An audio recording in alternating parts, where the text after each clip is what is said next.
how do targeting audiences actually work? Digital marketing is all about targeting, and Facebook targeting is honestly criminally misunderstood. We really need to fix that. And we're going to dive into how ads do the targeting, how Facebook as a piece of software actually functions. We're going to remove a lot of the unknowns and a lot of the guesswork, and hopefully get you to the place where you never actually use detailed targeting or lookalikes or interest groups ever again, because your definition of success is the growth and stability of a business and a lot less of the ego of the marketer. All that being said, this is a seismic shift in how Facebook works. It happened a few years ago, and it probably won't change until Facebook goes away. And almost every other platform works the exact same if it's a social media optimized CPM environment. So let's break into what made Facebook the single greatest market research and intent creation device on the planet in the history of humanity, and how you can leverage that for your upside instead of playing the game of running Facebook like Google in 2006. First thing you have to understand here is ads create their own bespoke lookalike audiences. Targeting audiences are just restrictions on that ad's own best effort that you pay extra for. It is a tax to make success less sustainable and more difficult. In the world of Facebook ads, where attention is earned, both in organic and paid efforts, ultimately, every piece of content creates its own audience. And contrary to overwhelmingly popular belief, delivery with an audience is not random. It's extraordinarily targeted and strategic. Facebook's really good at meeting their business objective of keeping people on the platform by showing them content that they want to see. Targeting on Facebook is obsolete, and it has been for a few years. Every piece of content, an ad or organic, learns who likes that content and who doesn't. Based on this information, every social media platform then chooses who to show that content to and gives it to individuals who are more likely to respond positively to it.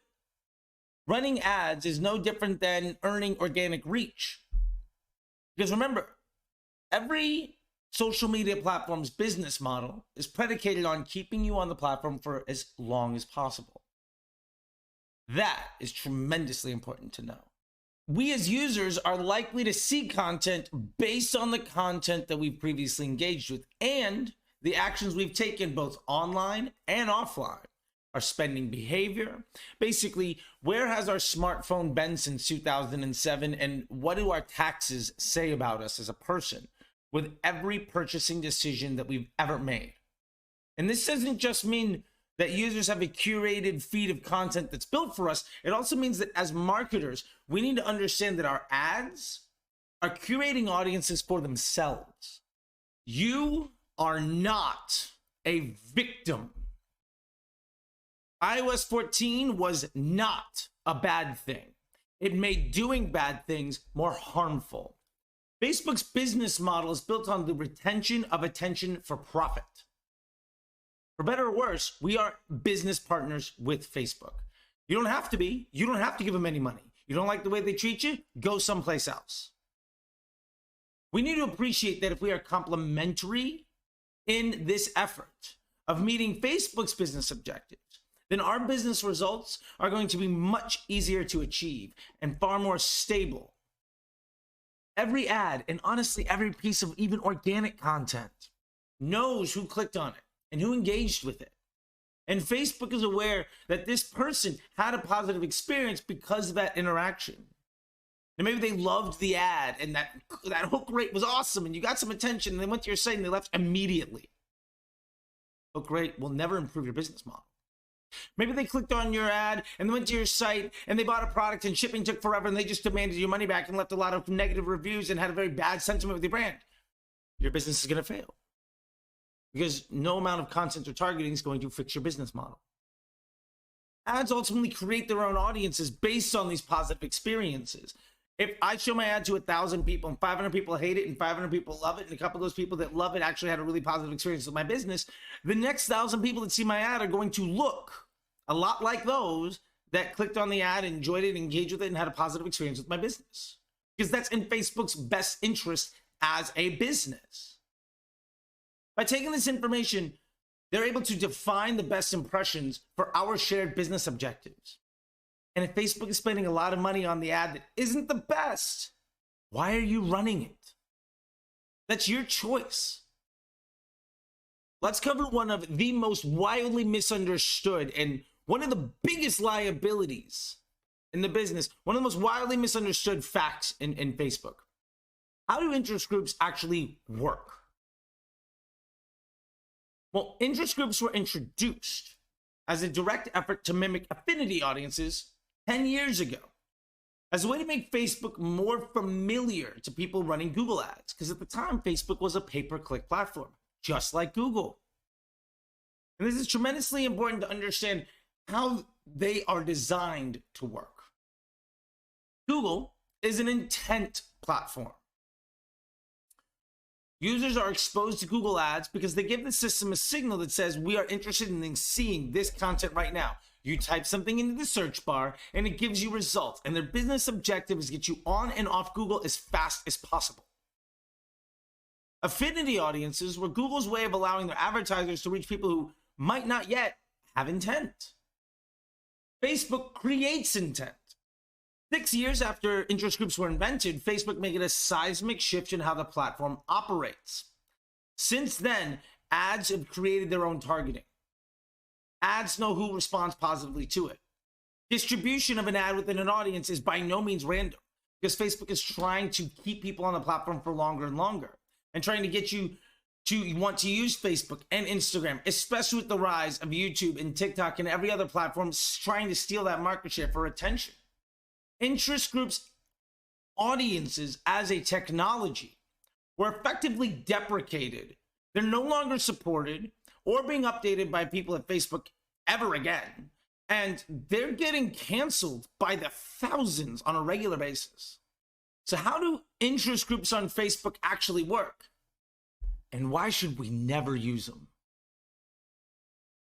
Interest groups are built on conversations and actions, but they don't imply sentiment. That's key. Human nature is often to be more communicative in things that we don't like rather than the things that we do. Plus, up to and even more than 1/3 of users in an interest group are there by mistake, an error in the code. Remember, Facebook interest groups is a technology that was abandoned by their engineering team over half a decade ago. What this also means is that interest group populations and that audience are incredibly dynamic. This means that when we're trying to create intent by showing ads to users over time, if those users change on a regular basis, because maybe all of a sudden you started talking about something, now you're in that interest group. Maybe you are a cat person and you really dislike dogs, and all of a sudden you started talking about dogs more and more and more because of some neighbor across the street. Does that mean you want to buy dog food? You're in the interest group. If those users also change on a regular basis because maybe you stopped talking about it so it went away, then we are creating far more waste with our spend by abandoning users in our funnel and also prioritizing delivery of our ads to people that never wanted to buy from us in the first place. What do you think that does to our relationship as Facebook with our business partnership of trying to create content that people want to see so that Facebook can retain attention and we can ultimately monetize it? It's not a good thing. This is everything you need to know about retargeting on Facebook as fast as I can possibly say it. We need to know 3 things. The first is that every ad ever shown to anyone from any page at any time is a retargeting impression based on that user's consumer behavior and activity, both online and off. It might be the first time you see my brand, but if you abandon cart from 3 of my competitors, you want to see my content. That is a cold prospecting first impression. That is a bottom funnel retargeting effort. The second is even broad audiences. Remember, broad is age, gender, location. It's a noun, not an adjective. is consistently retargeting users with multiple messages to get them to take the action that you're optimizing towards. And that retargeting is a good thing. People say, well, I got a frequency of like 3 or 8 over the last 6 months. Like, is that a problem? Do you remember the ad you saw 3 days ago? Is it a mistake that somebody sees one ad from you every 10 days? Probably not. The third thing is retargeting audiences by their nature are not scalable. And they add cost because number one, that audience is smaller. And number two, you are prioritizing the delivery of ads to individuals who have already indicated they are potentially less interested than somebody else. They abandon cart, they want to buy. Maybe they abandon cart because they don't want to buy. Maybe there's a reason why of 1,000-person retargeting audience, you get 3 sales. We have to remember that the majority of people in a retargeting audience have already made the decision that they're not interested in buying from you. If you do not respect when somebody says no, when somebody says leave me alone, when somebody says I'm not interested, if you do not respect that, that's a very negative experience in the real world. And also is a very negative experience in Facebook ads. Respect matters. Respect the people around you. Respect the needs of your business partners. And you're going to see far more success.